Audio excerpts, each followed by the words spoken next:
Yeah, so honestly I didn't think I'd be videoing something extra this evening, but one of the things I've noticed, and it's basically just while we're putting the pool cover away, is as much as I'm enjoying, you know, this light here. Let me show you again. So, you know, remember I told you oh sorry if I blind you, I'll put the light under the shed, which actually works really well. So let me just walk away, but can you see how it's a bit, kind of feels a bit dark here? So, I mean, everything else looks great. So when I walk to the shed, lights on, you know, I can basically see anything. I can look at my shelving. Everything's looking good. I'm not going to try to attempt to switch the camera because I had that problem before where I had to change. But yeah, basically, the light's there. It's great.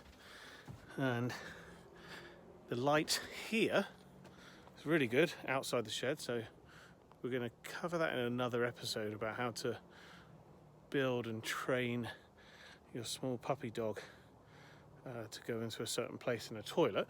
And then if I look back, you know, there's enough light, you can basically jump on the trampoline, but not too much light so it disturbs anyone.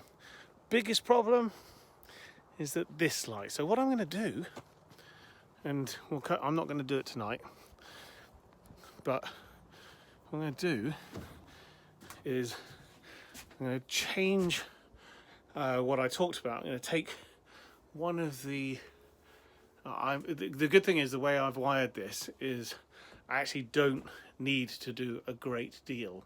So I can just take one of the lights that I'm not quite happy with, remove that from the small junction box and move the wiring to the other side of the shed, still all waterproofed and protected.